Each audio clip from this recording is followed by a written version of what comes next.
Hey guys, the Montreal Canadiens are here Saturday. Can you believe it? Yeah. That's so sad. No Yeah, the Ryan, rivalry no is love. gone. Mick is sad. The rivalry is not what it used to be and The hasn't been. schedule makers are idiots.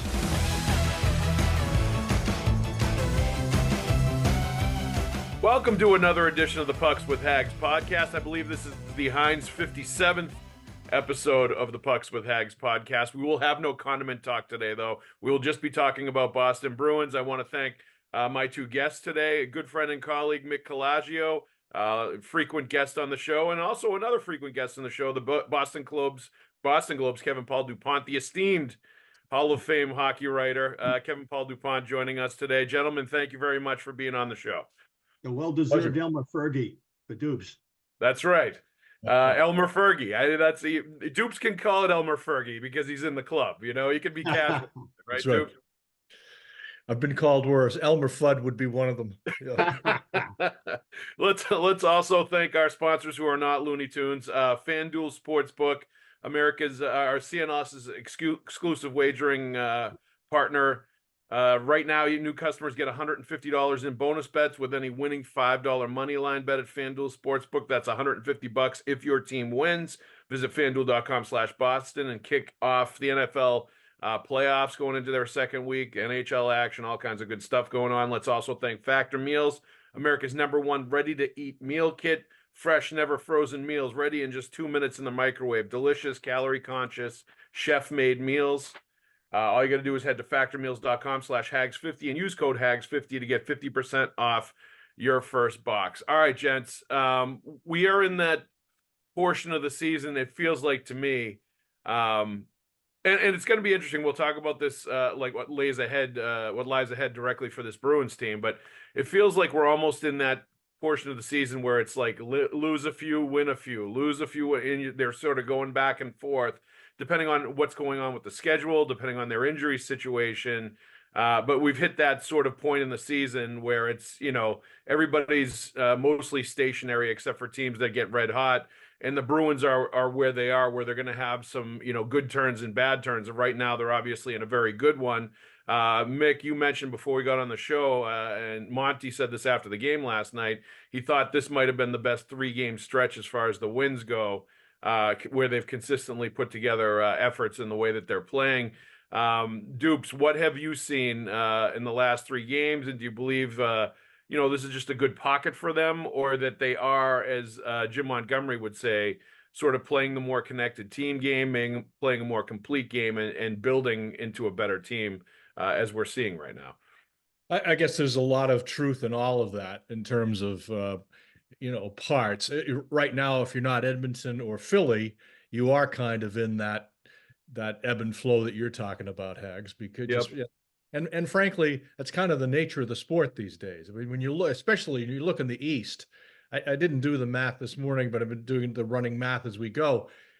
There's about, I don't know, there's been 5 points that separate 8 teams that are I call it the wild card mix, and that wild card mix is the 4 or 5 or that day who are south of the line, and then the 2 or 3 teams that are actually holding one of the top 3 seeds, but they're liable to blink over a weekend, and they're down in the wild card mix. So it is somewhat the nature of the sport. What I will say, based on what I've seen, especially last night, I mean, key to success being their goaltending. Swayman's been excellent. So, we're going to have that question as we get to the playoffs too. Is it going to be the straight rotation or go with the hot hand?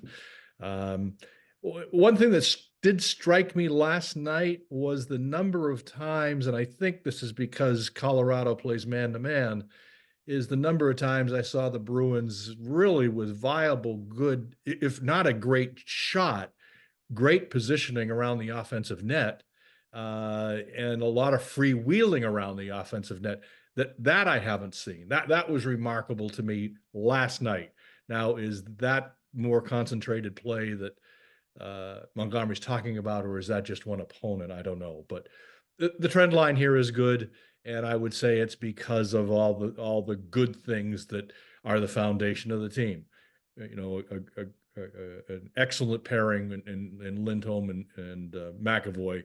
I say pairing, two good guys, not necessarily paired. Great goaltending tandem and two great wingers. You should be in the mix with those 4, 5, or 6 guys. Yeah, most definitely. It's from my standpoint watching that game, particularly last night, because as I would break down the 3 wins, like St. Louis is a team they should beat, right? It was a tough game because it was the end of a road trip. They've been going through time zones. It was challenging on some levels. They were trying to break a losing streak. They've been playing, overtime shootout games going into that. So I thought that was a game they should have won, and they did win. The New Jersey game, they obviously played well, but that was also a New Jersey team that was missing Jack Hughes, missing Dougie Hamilton. Definitely did not have their usual offensive pop and sizzle. And the Bruins just kind of took care of business. That game last night, I think, was the one I was most impressed by. I was most interested to watch how they were going to play it. And the way that they finished that game, and this is a trend that we have seen with this team recently, where they're finishing off teams in the third period now, where before they were kind of hanging on for dear life, white knuckling with 1-goal leads. A lot of times teams were scoring and pushing them into overtime. You saw them hold Colorado, I think it was to 4 shots on net in the third period. They really held them down defensively, did not give them a ton of chances. And then at the end, get that power play on the high stick, convert on it to get the insurance goal, and really just, throttle the Avalanche towards the end of the game. That was sort of one encouraging sign that I've seen that there's some progress there. I do agree with you, though, that I think we're going to see ups and downs, and it will be interesting over the next month because they're in the midst of stretch where they're playing 12 of 14 games at home. Basically, from about mid-January until mid-February, they're going to be in Boston and at home, except for a 2-game stretch where they go to Ottawa and Philadelphia, and that's it. Otherwise, they're at home resting, recharging, and it's going to be interesting to see if they can put something together and really separate from the rest of the pack. I'm with you, Dupes. I think the East is completely wide open. There's not a lot that separates the top to bottom. I think in general, the Metro division's down this year. The quality is down. And there's just no real clear-cut favorite, even though the Bruins are at the top of the conference, but I don't feel like they're a favorite by any means. And I think there are weaknesses on this team, even though they've played well and they've got some definite strengths. But Mick, anything you sort of liked or took from last night's game or this 3-game stretch that you think separates it from other winning that we've seen this year? One is the belief, like you alluded to, the third period, there's a belief. Yep. There's a push. They're going forward instead of backward. The other thing is that from a hockey standpoint, the Bruins had difficulty getting into their system when teams would imitate the Florida Panthers and rim the puck hard around the attacking zone. The Avalanche had one good second period, and they didn't exactly do that. They set a lot of picks. They played physically in front and at the corners of the net and isolated talented players to make shots from good positions. And Swayman had to be very big in that period. Shot blockers had to be very big in that period. A lot of shot attempts. And they were from quality spots. That was the one period that the Avalanche looked good. The rest of the game, the Bruins made them look like a team that had it too easy a couple of nights earlier in Buffalo and were a little tired with their trip and a little disinterested and Rantanen. And the Colorado fans riding the subway after the game were saying that Rantanen looked so slow and that he, and I'm thinking the whole game, what a monster this guy is. He's a modern day Yari Curry. But I love the way the Bruins, as Dupes alluded, against their man defense, Bruins did a lot of plays that were really cohesive where they were looking like they were going to skate and they say they're going to let me carry. I'm going to keep carrying. I'm going around the net. Is it a wrap? Is it a goal mouth pass? Is it a quick stuff? Is it a back off to the circle and go out to the point or go to the slot or go at the net? It was like they were just so in sync with what they were doing. It was really fun to watch that first period. The third period was so impressive because, and this comes back to the continuity of these last 3 games. The Bruins are playing, they're competing harder. As Monty alluded, every 10-game segment of the season gets more like playoff hockey. And this team right now is playing harder, competing harder, half wall battles, supporting the puck, and battles around the net, even post whistle stuff. They're not getting pushed around. And it was really fun to see. Miles Wood kind of snapped last night and went after Wotherspoon because he didn't like seeing Wotherspoon push on one of his guys.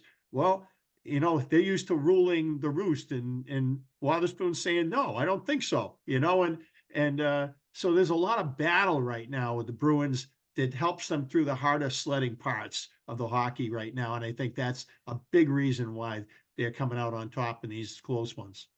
Yeah, it's something that we've seen recently that's adding another offensive dimension to the Bruins that they frankly needed in the first half of the year at times is Jake DeBrusk finally sort of finding his game. And Montgomery saying last night, it seems like every game I'm now saying this is Jake DeBrusk's, best game of the season, and certainly more engaged, definitely more confident offensively. Great back check on Miles Wood last night. Yep. He stripped him from behind legally. Awesome. Hustle. They were hustle 200-foot plays that he was engaged and involved in. There was the play on the power play insurance goal where he feeds the puck down to Pastrnak, kind of drops it down to him at the net, was just a fantastic skill play and just a great example of the two of them and the way they can work together and some chemistry that those two players do have together at times. And it was also a nice example of Pastrnak winning a battle along the sidewalls to create that whole sequence before he cut to the net. Where do you stand right now, Mick, on Jake DeBrusk, where his game is at, what the prognosis is for him the rest of this season and moving forward? Well, he had a great game. I've never seen a Bruin at his age, his career stage, excuse me, go to the end of his contract and stay in Boston. Yeah. I don't, so, at the end of the day, my revert position, I keep going back to square one, which is players like in that situation don't stay. So if I'm the Bruins, I try to move them to somebody with term, because I'm not a believer unless they're privy that they've talked and they're going to work it out and they want to, and the sides agree. I don't see it. So I'm like, yeah, is he playing well finally? Yes. Is he back to being that guy we saw before he got banged up in the Winter Classic, winning the damn game at Fenway? Then, yeah, he's back to being that guy. He's been inching closer for the last month or so, and he's back to being really viable for this team. So, and to me, that makes him better trade bait in my mind. Well, the NFL season is wrapping up, but there is still time to get on the action with FanDuel, America's #1 sportsbook. Right now, new customers get $150 in bonus bets guaranteed when you place a $5 bet. That's pretty good math, right? That's $150 in bonus bets, win or lose. The app is so easy to use, and there are so many different ways to bet, like live same-game parlays. Find bets in the new Explore tab. Make a parlay in the Parlay Hub, the best way to find popular parlays, and more. So visit FanDuel.com/Boston and make your first bet a layup. FanDuel, official partner of the NFL. Dupes, what's your feeling, gut instinct onto the direction that we're headed with Jake DeBrusk now that he seems to finally be finding where he, since the holiday break, since he came back, he's back to the player we expected him to be, and the numbers are starting to get back to, where they should be. Yeah, which is to say he's playing like a top six forward, right? Yep. Top six forward, they pay $4 million a year. It's difficult with Jake because he is the perfect example of the love-hate player. And I'm sure the three of us love him today. 2 weeks from now, the three of us could hate him today. It's very difficult. So, exactly what Mick had said there about, terming out, and usually those guys leave here. Sometimes they don't want to leave here, as the case with Torrey Krug. Yep. I don't know. Which the Bruins made the right call on Torrey Krug, and I think that's born out, on the way things have gone in St. Louis, and they were trying to trade him this past summer, and everything else. Yeah, and again, That's the Torrey Krug we're seeing play in St. Louis with that lineup, which, as we know, is compromised, and they've let a number of people go. Maybe if Torrey had stayed here, he'd have put up the same numbers that he was putting. So it's very difficult. This whole discussion is difficult, and I suppose I'll weave Jake into this in that, there's the hum of the regular season, which we're talking about, and you've expressed right up front in terms of win a couple, lose a couple, get on a three game heater, go back to 500. That's the hum of the regular season. We're judging everything on the hum of the regular season, when in reality, the playoffs are the rattle and hum. And I don't really know if they've got the rattle in them. I don't think Jake has it. I don't think Jake has ever had it. I think Jake's a great player when the temerity from the other side is at par or substandard. But as we know, where is he going to be if they play Florida? Yeah, well, yeah. I mean, that's it, and that he's not alone in that, right? Right, Lindholm too. But when I look at the whole DNA composition of the team, it's great. It's great for 6.5 months here. It's fun to watch, and people get excited. But everything's got to be filtered through the hum of it, and trying to come up, okay, where's the rattle? And I'm not saying go out and mop the ice with guys. That doesn't exist anymore. But I think you got to have the guy, the spit disturber, all of those guys. And I still don't see it in this bunch. I don't. I see a lot of, because they've been nibbling at the edges, and you don't nibble at the edges. It's a culture that gets into your top 6. That's where it is. That's where it has to be. And it's not. And you can't have Brad Marchand at 36 being your toughest forward. Right. So to your point, where Witherspoon pushes back and says, I'm not going to, you're right. Colorado's got that sort of verve in it. This team doesn't. Witherspoon steps up, and that distinguishes himself. They should have 5 guys doing that. Bingo. Right. We've talked about this a little bit, and I feel like that's what a lot of people want to talk about Elias Lindholm centers. They need a center, like whatever. Charlie Coyle's been outstanding this year. Like, I think he's filled into a spot where the need to bring in a guy like Elias Lindholm is not as strong as it might have been in the summertime, when you were worried about Krejci and Bergeron sort of riding off into the sunset and what you were going to do at that position. I would, just watching this team in the first half, I think you're absolutely bang on, Dupes, that what they need is a 4th line Garnett Hathaway type guy that will actually play that kind of game in the playoffs, as opposed to Garnett Hathaway, who's kind of disappeared in the playoffs and didn't really play the way you expected him to when they played Florida, when they traded for him. But that kind of player on your sort of bottom 6, 4th line that has presence, that will bang bodies, that other teams have to think about when you put him out there. And the same on the back end. Somebody that's got snarl and some mean and nastiness around the net, and will push back or push first, and make you react to what they're doing, rather than, trying to constantly, wait for you to make a move and then defend yourself. And, Witherspoon's been nice as far as the way that he's played, and he's obviously hungry, and that's probably part of it, because he's up from the HL and he wants to stay. But I think they could use a veteran defenseman type that plays that way. And I think those are their 2 big needs, and they're doable needs. They're not things you're going to have to go out and spend a ton for to get, as opposed to this, big ticket item at the trade deadline that they don't have the assets for anyway, as far as prospects and draft picks go. So I think the element that you're talking about that they're going to need in the playoffs, as opposed to the nice polite game that they play during the regular season, is exactly what they should be going after, and what is a clear need. Otherwise, they're not going to have a long run in the playoffs. Yeah, and I think what we're criticizing them here for is true of most every team in the league. Right. They go through this, they sort out the 16 seeds, and then they do have it or they don't have it. And again, that game in and of itself doesn't win for you. Because that's not the way the game is played anymore. It's not the Broad Street bullies and all of that. And I'm glad it isn't. But you do have to have that sort of consistent shift to shift sandpaper threat. And they did it last year. They went out and got Hathaway. He wasn't as much as we thought he would be, but that addressed it. Orlov too. Orlov, everyone thought, and he did. He delivered on points. He had the 8 assists in the playoffs.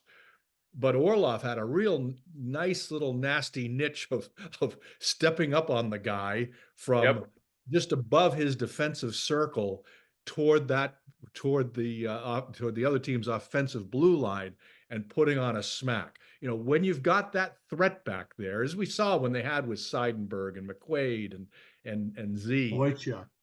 Boychuk, when you've got that, you know, that rattlesnake threat back there, it changes the complexion of what Absolutely. Absolutely.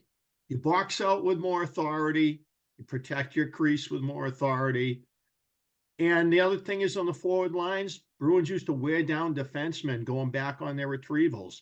That was not been present in any of the last few playoff series.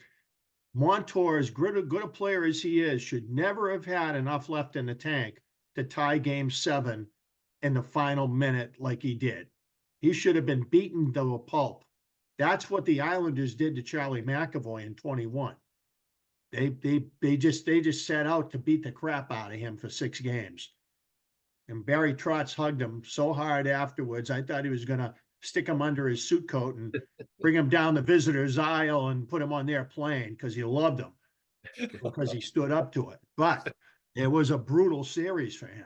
And that's why I would love to see the Bruins get a complimentary left shot D who can ease the game for McAvoy, because he does it all, but it's an awful long way to where they want to go for him to do it all without having a complement that eases parts of the game for him that allows him to be the best he can be.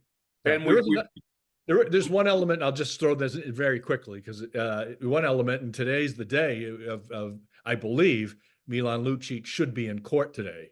Yes. So, you know, they were addressing it with Lucic. Yeah. In part, maybe he was the 4th line guy we're talking about. Yes. And you know, maybe so. You know, hey, if the 3 dunces doing this podcast can figure it out, they've figured it out, the front office too. They should have. Yeah, and I try, you know, when we've talked about this before, I've tried to give them at least partial credit for, like, they tried to address it, you know, with signing him in the summertime and thought they had, and now they're sort of like dealing with it on the fly to try to resolve the situation and resolve the problem. To try to find somebody else, of which there are not that many players out there to begin with that have those kind of credentials. So that can be challenging. And, you know, while we're talking about trade deadlines, and we mentioned Orlov and Hathaway, and, you know, this was something I tweeted about, and I do want to give Don Sweeney and the Bruins some credit for they got crushed around free agency time for not bringing back Tyler Bertuzzi and not finding a way to bring him back. And, you know, now in hindsight, the way that he's really struggled in Toronto, and, you know, granted, I'm part of it, I'm sure, is there's not enough pucks to go around for all those players that want the puck on their stick all the time. But he, you know, it does not look like he's worth the money that Toronto signed him to, or that he wanted from Boston.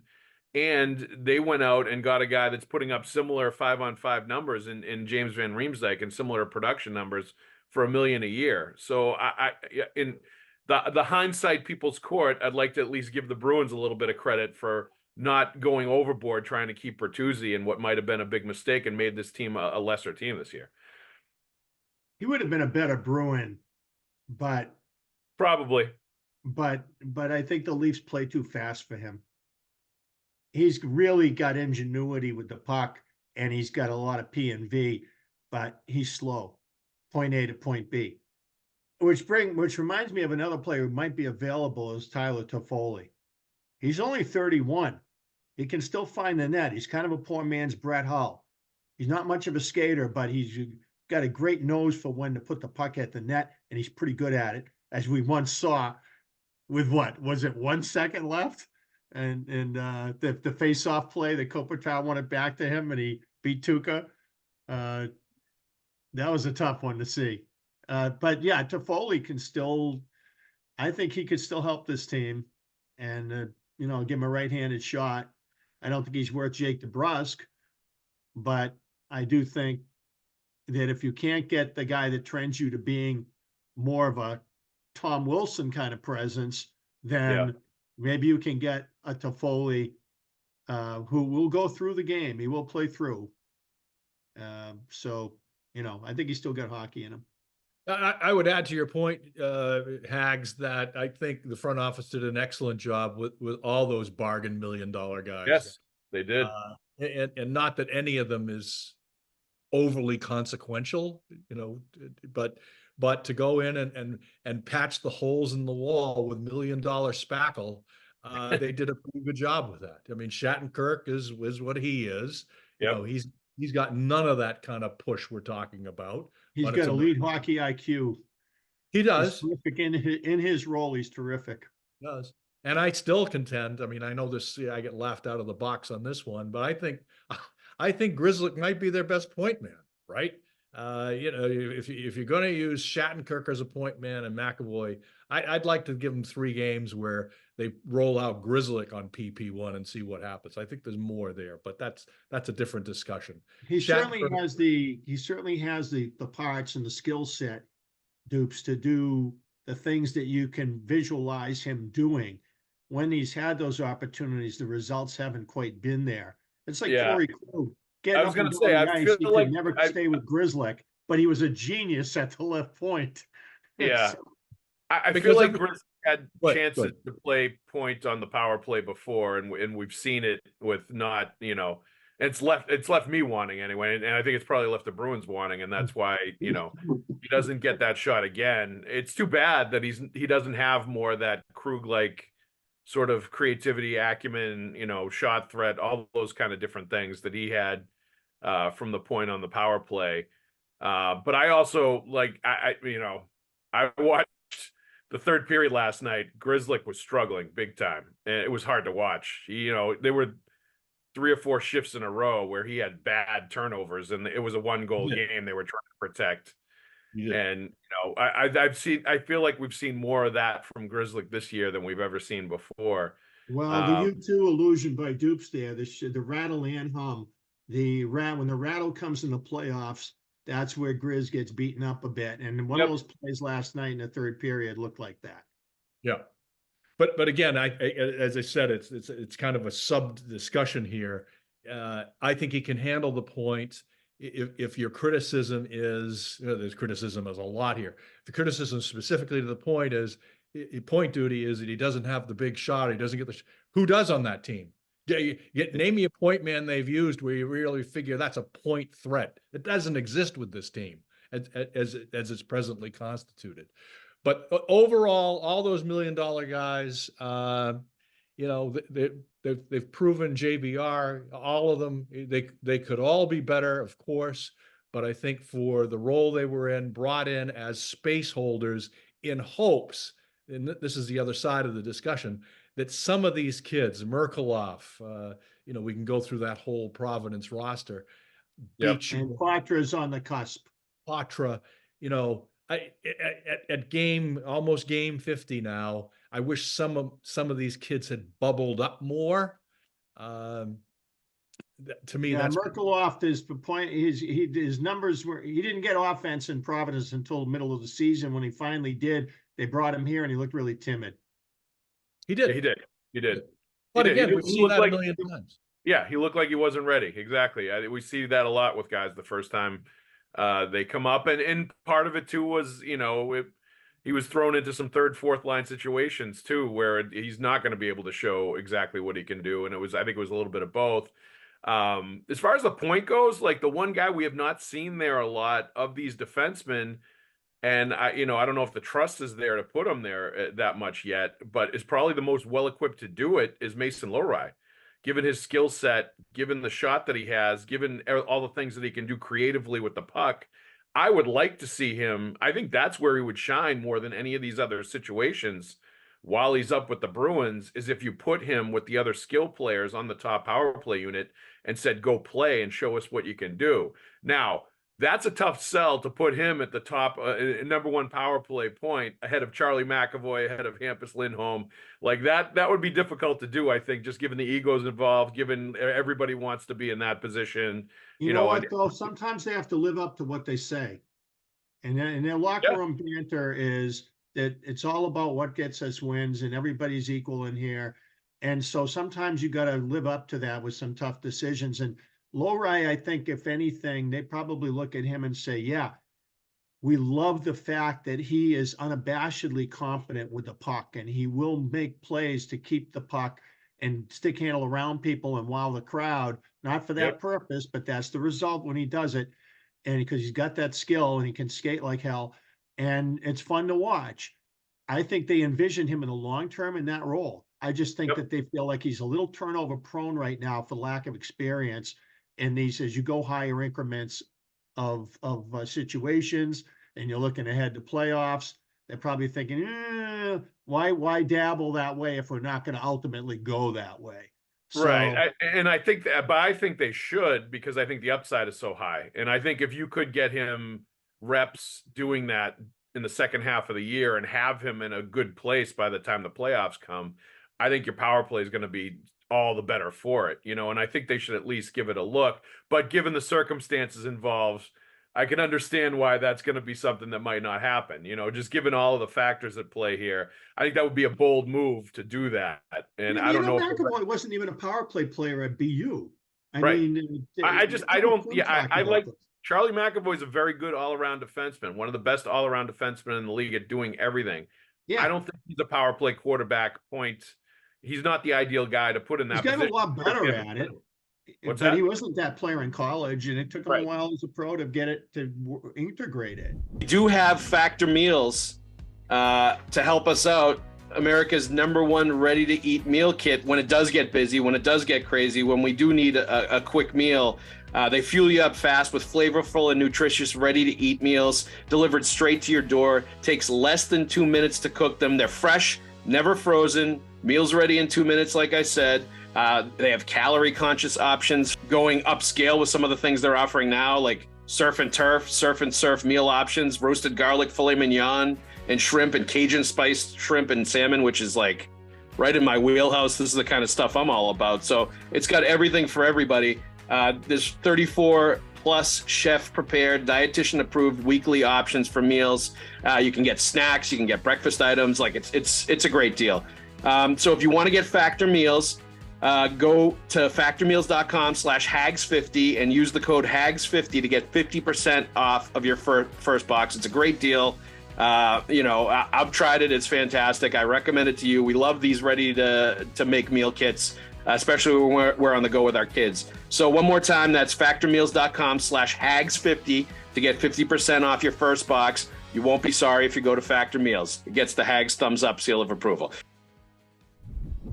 All right. And I'm glad you brought up Lowry, because I agree. Yeah. Not just because I agree, but what you can see the fancy stick handling at times. You see it in very small windows.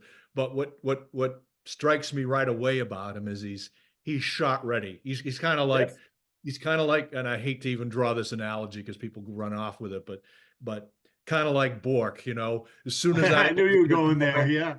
As soon as the elevator door opened on the 3rd floor, he's shooting. Right? He's shooting all the way down to the dressing room. He's shooting coming out of. Shoot it. That's the point of this exercise. We got 4 guys up here. It's coming to you. Shoot it. Unload. Yeah. Right? You sound like that guy in the balcony, Dupes. Shoot that ball. Yeah. The leather lugs in the balcony. Right. And it's going to backfire. It's going to go off net sometimes. It's going to get wrapped around. It's going to turn into a shorthander. Here we can't get out of here without mentioning that the Bergeron put to the rumors. Oh yeah, that's right. Well, you know what? I mean, the rumors were kind of ridiculous to start with, to begin with. Like they were running rampant with like anybody that knows Patrice Bergeron knows he's not going to be that guy to say I retired and then start hedging and say maybe I'm going to come back in February. He's just not that type of person. I'm hanging on that. My body can't make it through 82 plus playoffs anymore. And so here we are at this point, but he's been very consistent with every time he's been asked about retirement. I'm at peace with my decision. You know what I mean? Like he's one of those guys that thinks about all of this and then does it and puts his all into his decision. And then, there's really no like looking back for him. He's just that kind of person. He always has been. That's right. So it's been more about the buzz of circumstance and people wondering rather than knowing him. I almost feel bad for him that he is going to have to probably deal with this once a year for like the next how many years, where people want him to come back if he still looks good and still looks like he could go on the ice and play 15, 18 minutes and win a Selke.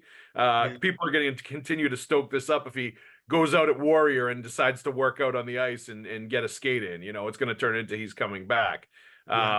Yeah. But that's just, I guess, the nature of the beast. As long as he lives around here, Dupes, he's gonna hear the questions about, why don't you come back? You look like you can still play.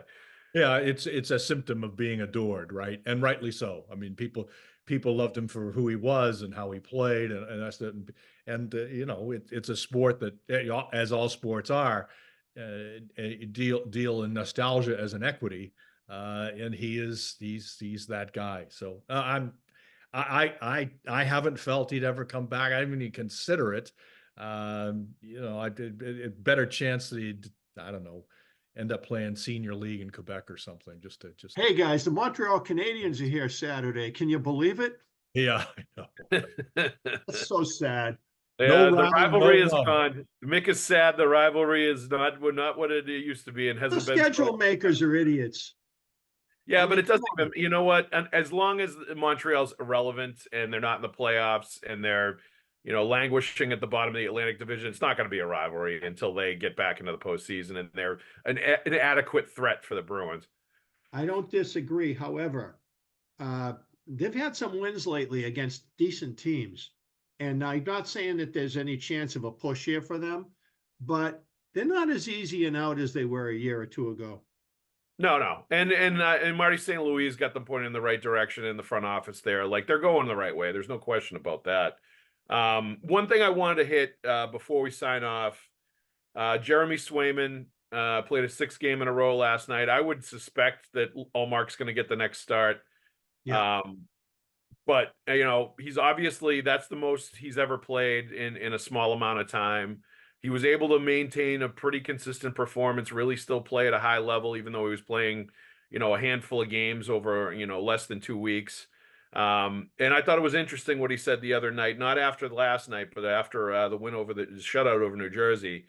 I asked him something along the lines of if this is something he wanted to do, play all these games to kind of show everybody that he wants to play and he can play a lot of games in a short amount of time, and he could take on more of a sort of number one goalie workload. And he said, I want the net every night. That's what I want my teammates to know. That's what I want my coaches to know. And that's what I want this organization to know. I actually love being in the net. That's where I'm most comfortable. And it's what I was born to do. Every opportunity, I don't take it for granted. I enjoy it to the fullest. I have a smile on my face every time and look forward to more. How does this play out, Dupes, in the second half of the year, you think? Given that he's played well, given that he's an all-star, given that his contract is up after this year, given sort of all the factors involved, Allmark's entering the last year of his deal, how do you think this shakes out down the stretch as far as playing time goes and into the playoffs? I think Swayman's going to start game 1. If he plays well, I think he's going to keep playing. He has not been afforded that opportunity yet in these postseasons. It's been Allmark game 1, and then he has to come in later on as in a tough spot as the relief pitcher later on in the series. I think he's earned the spot and the consideration of starting the playoffs and seeing what he can do with it. And I think the Bruins are going to have a really difficult decision in this offseason as far as what they do with him and what they do with Allmark. And I really don't see a lot of scenarios where Allmark and Swayman stay together after this year, and I think it's going to be Swayman's net moving forward after this year, in my opinion.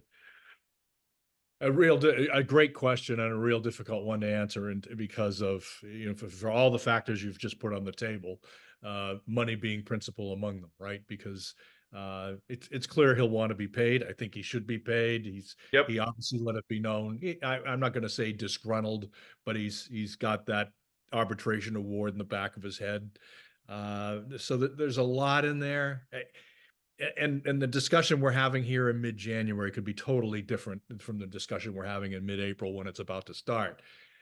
Right now, 38 games is a long way. Yeah, it is, and they can get hurt. Allmark got hurt. We're assuming he's going to plug right back in and be back at full health. We'll see. I hope so. No reason to think otherwise. But there's a lot of variables in that right now. The money, questionable deployment of his two goaltenders, Montgomery, in last year's playoffs. Yeah. You can make a case for just going with a straight rotation because it was so successful. Ultimately, I can talk around the subject for an hour and a half, and I won't come up with a really good, cogent answer for you, other than I believe Swayman is a franchise goaltender. He's the goaltender of the future. Yep. Whether that is established and manifested in this playoff, I don't know. But I think he is the guy as much as Marchand is the guy, Pasternak is the guy, McAvoy is the guy, right? When it actually gets, the future is now, and the question is whether the Bruins, which they typically look at their team's season and decide based on the season they're having, and they're having that season, to do something at the deadline in order to elevate the possibilities off of the basis of what they've done, their body of work. And right now, even though this team wasn't supposed to be in the position it is, they are there 44 games down the road. And so if this continues to the deadline, then I start wondering, with limited chips, Ullmark, DeBrusk, if they will make moves to try to upgrade themselves significantly and either acquire a back nine backup who can spot duty at an NHL level, or if they feel strongly about Brandon Bussey at that point, or DiPietro, and go with that as the backup, and give Swayman the net and say, this is the one way we can elevate. And it's compelling to me only because they're having this season, and that's how they based it in the past. So Mick, you're saying trade Ullmark at or before the deadline. Is that what you're I'm saying the Bruins, I'm saying the Bruins are probably considering this because traditionally in the Don Sweeney era, they based their deadline acquisitions and the significance thereof on how good their record is. And they're holding up 44 games in. If they're still holding up when we get near the March 4, March 8, the deadline, then I think that if they're holding up at that point, then it's a live wire. It's something that could happen. DeBrusk could happen. Ullmark could happen. Something could happen that would allow them to identify a way that they can think that they can bolster their team's chances in the playoffs and take a run at this thing again. If they think that they could, if what's out there, they assign that value to. Yeah, I continue to contend. I think goaltending is so paramount to what they're doing this year and so baked into the DNA of this team having success that I don't know that they're going to mess with the goaltending situation Maybe not in season because of that, because they're so reliant on all it would take is one, if they trade away Ullmark, all it would take is one Swayman injury to really torpedo everything, that they're sort of built around as far as the postseason goes this year. And I also think they just need both of those goalies this year. I think it's just the makeup and the DNA of this team. And to alter that would be to significantly alter who they are and what they are for this year. I also don't think goalies get net that much in trades. And I don't know that you would get value in season like you might in the summertime for him. When maybe there's a little bit more of a goalie trade market. I'm just not sure it's going to be there. I guess the question is if you can identify a team that would consider itself a contender if they could acquire them. I just don't know if it would be worth your trouble for whatever you would get back if you were to mess with the team to that level. Yeah. But I think it's all going to play out into a very interesting situation. I know the theory of rotating goalies is nice in the playoffs, and it's a nice thing to say, oh, we rotated goalies in the regular season, let's just do the same thing in the playoffs. I don't know any hockey coach that could adhere to that, especially if a goalie comes out of the gate and starts playing well. I don't know that, if Jeremy Swayman started game 1 and had a 40 save shutout, are you really going to start Linus Ullmark in game 2 if he was brilliant? I don't think you would. I think you would stay with Jeremy Swayman, especially if he was an all-star and he was having a breakout year, all that stuff. So I think there is, to Dupe's point, a lot of factors at play here that make it tough to predict now what's going to happen in April. But I think Swayman is the guy and will be the guy in the playoffs next year and beyond. And I think he's shown that this year as he took another big step forward this year in his NHL career. Quickly before we go, Twitter question of the week, FGent74, where is the pasta love around the league for a Hart Trophy? Putting up these numbers on an average offense with nobody on his line. Give him Mitch Marner to play with. Let's see his numbers. Just real quickly, Dupes and Mick, who's in your Hart Trophy discussion? Who do you have in the mix for that at the end of the year, and how prominently does pasta play into that mix? Dupes, go ahead. Go ahead, Duke. He's certainly in there. You have to. I mean, what it was 61 last year. He was earlier on the pace for 60s. He's mid to high 50s now after last night's hat trick, and you know, we appreciate it all the more here because he's doing it without Bergeron, without Krejci. So he's changed his game somewhat. He is more of a competitor than he has been. So all of it, he certainly has to be in there. Quinn Hughes, I think you have to have in there.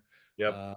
You know, given the way Vancouver is playing, again, it's judged on most valuable to your team. I think you take Quinn Hughes out of that equation, it doesn't collapse. Elias Pettersson's having a great year too. You know, McDavid's always in the mix and really should be.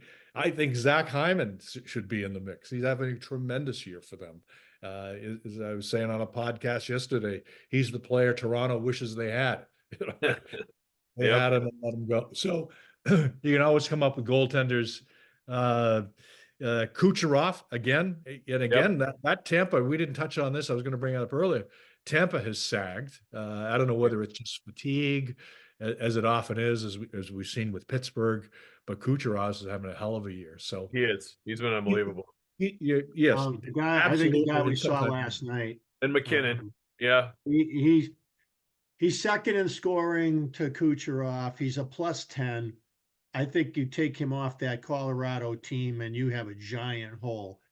I think as great a player as Kucherov is, boy, I don't think it changes the Lightning nearly as much as it changes the Avalanche if you don't have McKinnon.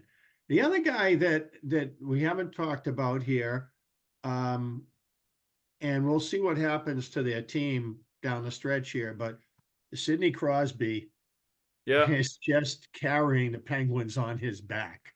Yep. And if they're in the playoffs when this is over, I think he's going to be in the conversation.